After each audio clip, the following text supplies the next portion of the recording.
Hello, everyone. I'm Colleen Vanderzyden, and this is Creating an Inspired Life.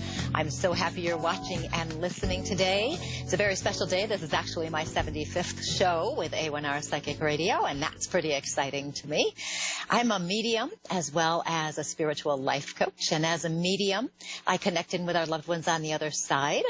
And as a life coach, I help people create the life of their dreams, and I help people take action steps towards creating their best lives. And it's my pleasure to do so, and it's actually my passion to do so.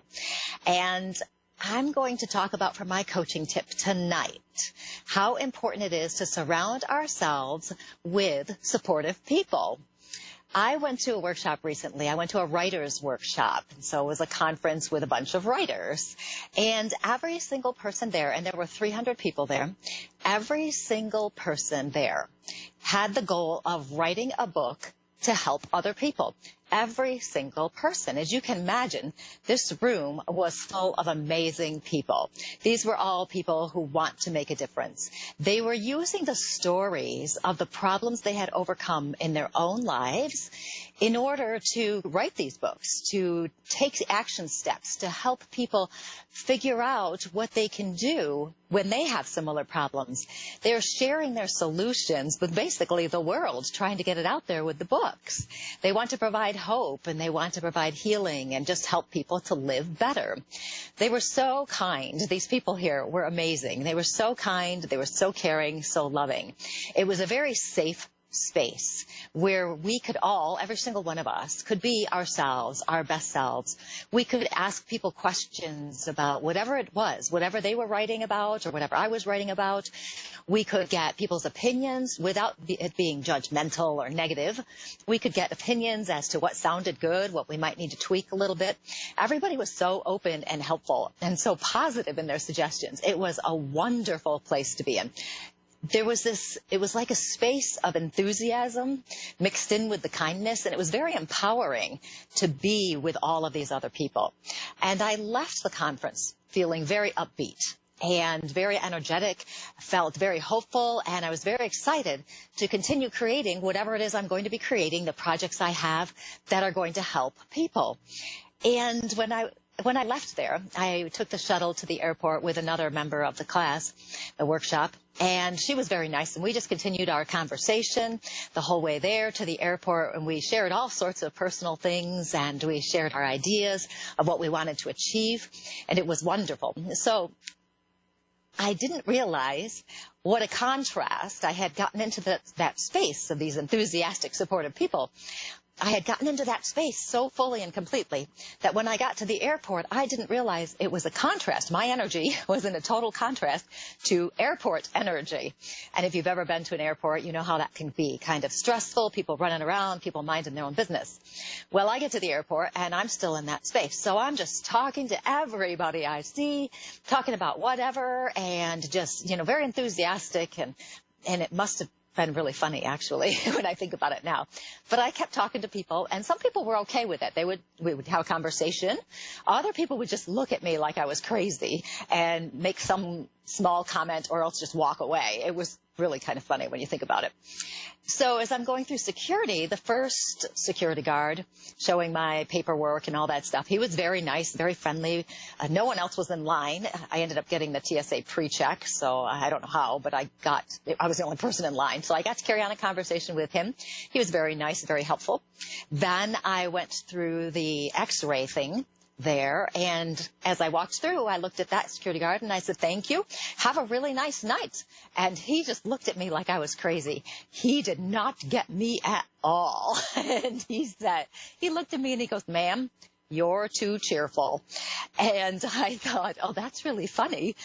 And I hadn't realized until that moment that I was in a different place, that I was in a place where I had been in that empowerment moment where I could do whatever I wanted, where people got who I was. They could see me for who I was, and I could be who I was. I could say whatever I wanted, you know, because it was me. The people around me understood where I was coming from. They understood the passion because we all had the same passion to help other people. We were all in that same mindset. How important is it to be surrounded by people of a like mind, people who get you, people who support you? It's really important. My experience of being too cheerful, if there is such a thing, pointed out the contrast between some areas of my life as well, not just the workshop to the airport, but also some other areas of my life too. Because I started to see that, if there are people around me who don't understand how important that path of helping is to me, then they're not going to be supportive to me, and they're not going to say things that can be helpful, kind, caring, all of that. If people aren't involved in helping other people, that's not their passion. They have no desire to help other people. They won't get it. They won't get me. And when this happens, I notice my energy kind of decreases and I don't feel as cheerful. And I realized how important it is to protect my dream, to protect my goals, to protect my energy, to limit my time with people who aren't going to be there and be supportive. It doesn't mean I don't like them or anything like that. It just means I'm going to be selective in what I say to them to make sure that I'm being supported as I need to be. And if they can't support me in that way, it's not worth it because they don't get it. Okay, they just don't get it. Doesn't mean there's anything wrong with them. They just don't get it.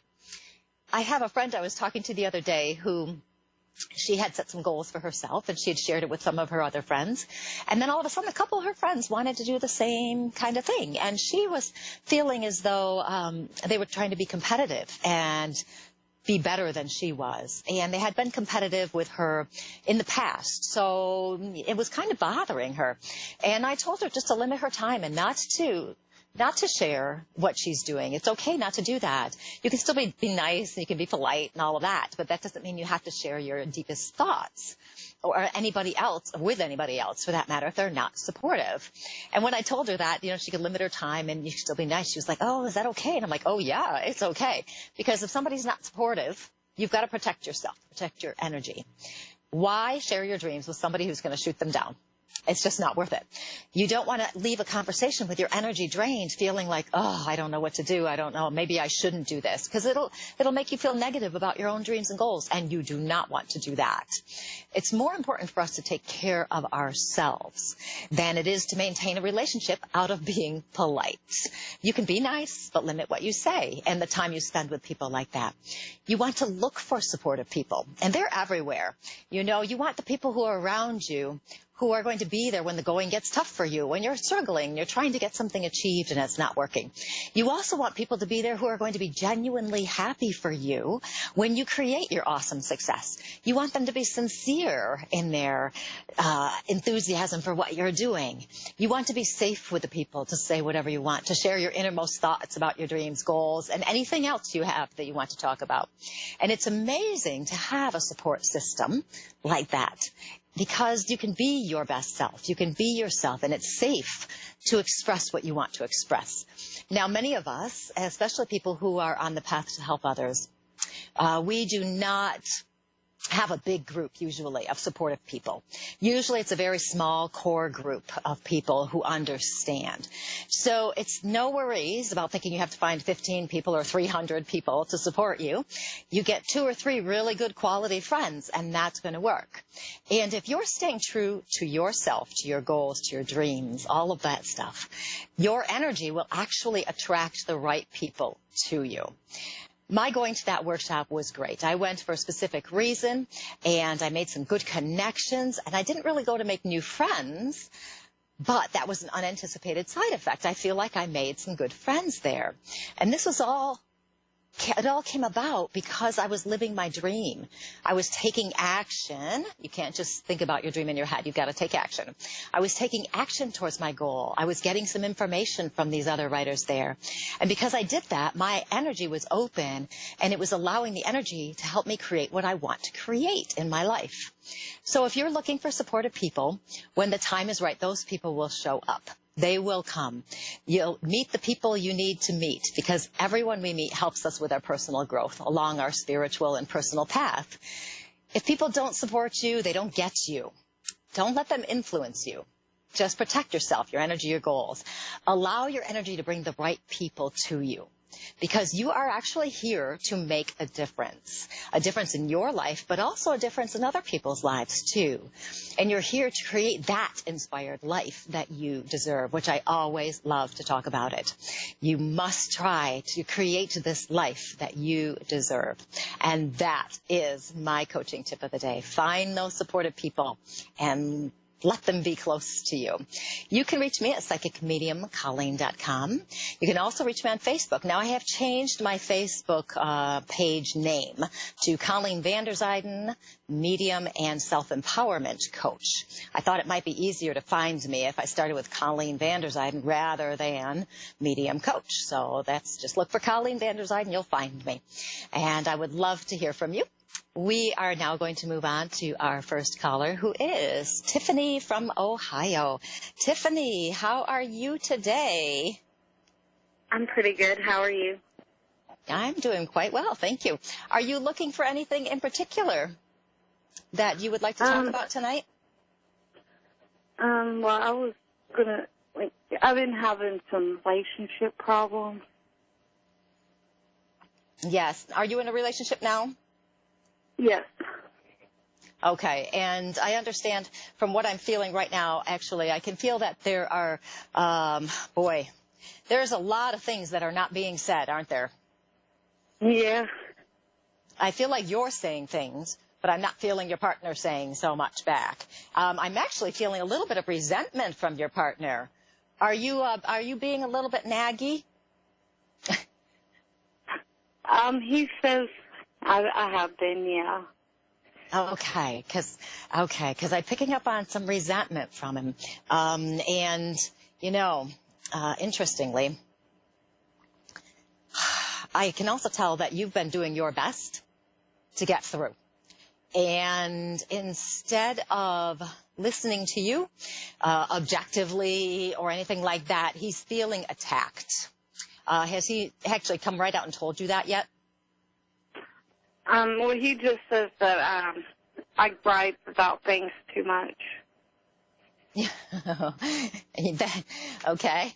Well, I guess there is a good balance, isn't there, between how much you can and can't do and say. There is a theory. I heard this theory once, more than once. And it's along the lines of, if you're unhappy with how someone else is behaving, if you're unhappy with how something is happening, you can't change the other person. You know this, I'm sure. You can't change the other person. The only thing you can change is yourself. So this method that you've been using to try to get his attention isn't working. So you have to come up with a different way to get his attention. And, even though I feel your pain here, I feel that you are very frustrated right now. Are you quite frustrated? Yes. And boy, you really feel like you're hitting your head against a wall, don't you? Mm-hmm. Yeah. You know what I'm feeling here? I'm feeling you just do, instead of trying to tell him all the time, and this goes against what I normally tell people, because normally I say, get it out there, if you got to scream, yell, whatever. But for you, I'm really feeling like it's a matter of kind of stepping back and going, you know what, I'm just going to take care of myself. I'm not going to pay attention to whatever he's doing in terms of, things that are irritating me. I'm just not going to pay attention. And I'm going to just set it aside and just kind of try to be as nice as possible. And let me tell you why I'm feeling this. And it feels to me like it'll be such a change that might be enough to shift everything. I'm getting the impression you don't want to end this relationship. Is that correct? Yes. Yeah, I don't feel like you do. Okay, so that's perfect. And so, okay. Yeah, I'm talking to spirit here, or somebody's talking to me, so I'm just checking in with them. Because they're telling me that you feel as though you've tried so much. You've gone everything. You've done everything. And the impression I'm getting is to just literally step back, take care of yourself, be nice, be loving, be kind, that kind of thing. Look for the good things instead of looking for the bad. And I know that's hard to do because you've been kind of focused on that. You see the same thing, you don't see any change. So the only change you're going to be able to make is yourself. Now, I remember, isn't that horrible? I remember once somebody telling me, and a way to shift the mind in this situation is to look, and this is a little drastic, okay, so I don't want to flip anybody out right now, is to look at your partner and then take a step back, and then basically it's pretend he died and see how you feel. Because what will happen, and it's a big shift here, because if you actually do this, it can be very emotional when you think about it. And that way, though, you start looking for the good things that you would miss instead of all the bad things that bother you. And that can help shift our minds. And I had a friend who did this a few years ago, and it really made a big difference for her, because she started to recognize that her mind was just so focused on everything she didn't like, it was very hard to find the things she did like, okay? And if you take that step back, and that the Spirit is talking about, take that step back, it's going to kind of put him a little off balance, because he's not going to know what you're doing, because you're changing your pattern, okay? Does this make sense to you? Yes. And something that is worth trying, because I am not feeling that this is a lost cause, okay? I'm not feeling that at all. I'm not feeling the ending of a relationship. What I am feeling is a shifting of the relationship, changing things up a little bit to make it a little bit of a different way of handling things.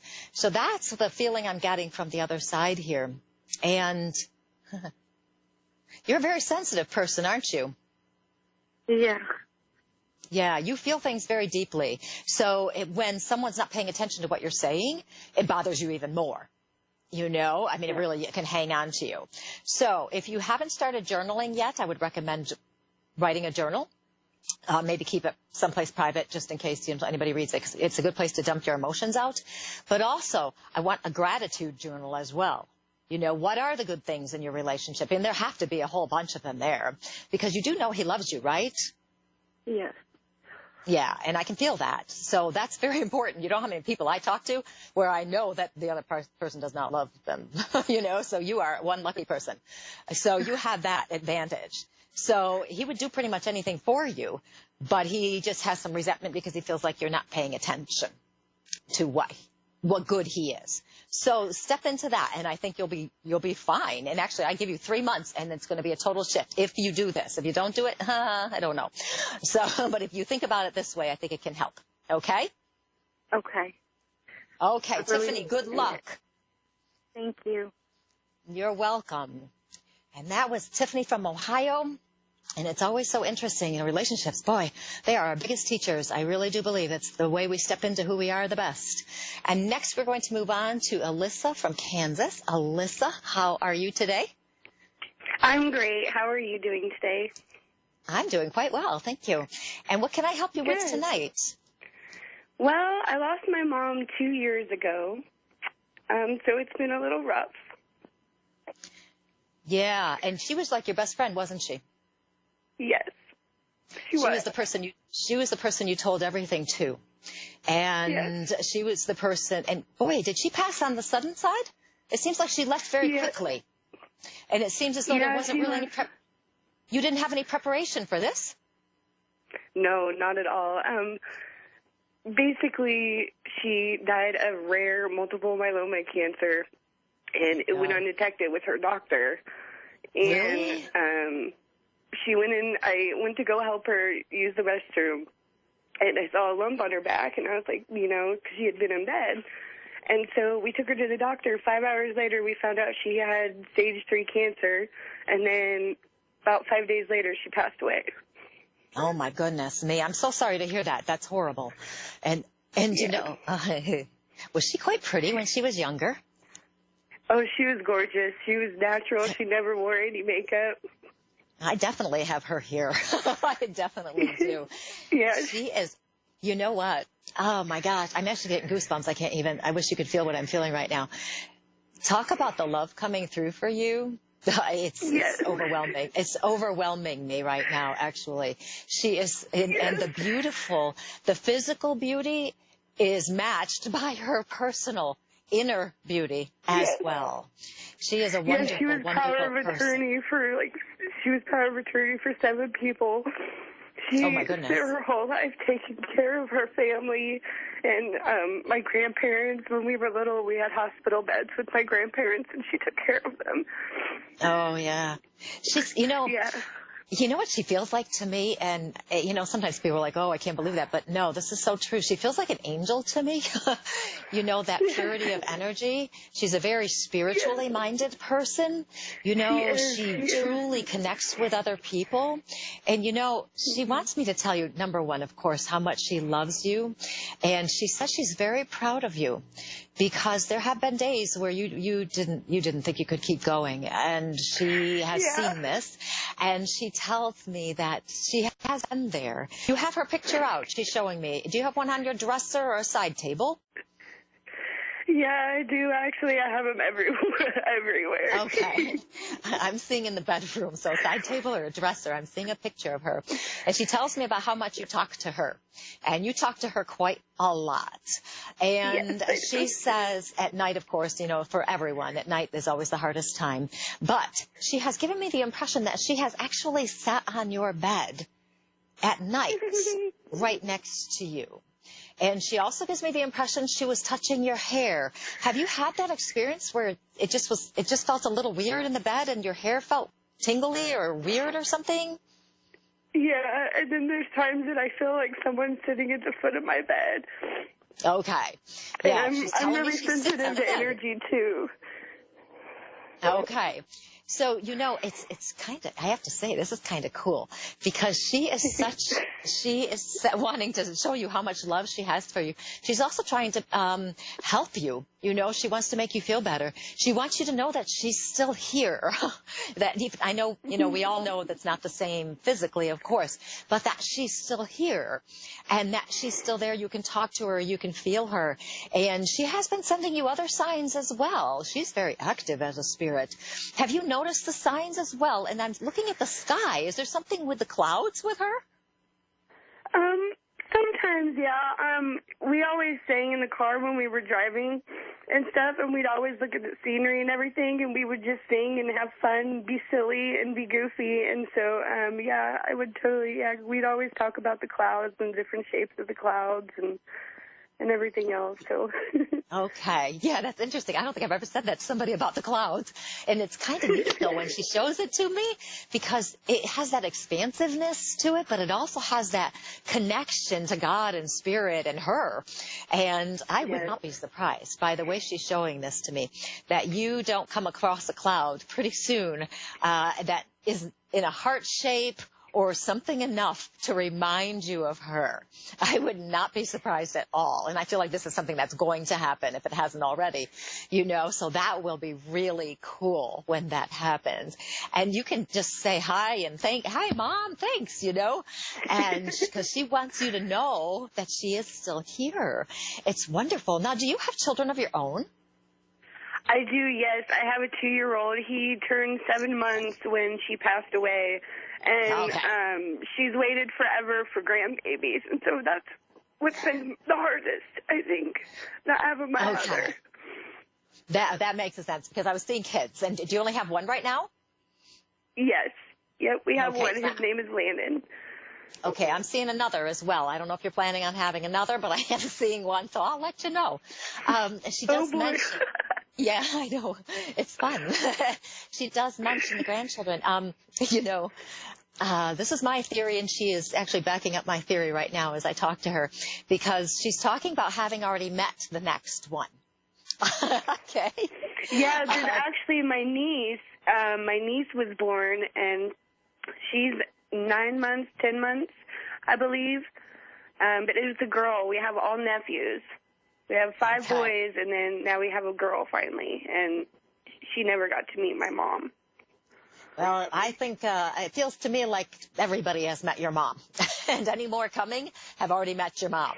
Your mom is one of those people that you can literally take as a guide, as an angel. You can ask her anything, and she's going to be there helping you. Why is she showing me right now? I feel like a prick on my finger.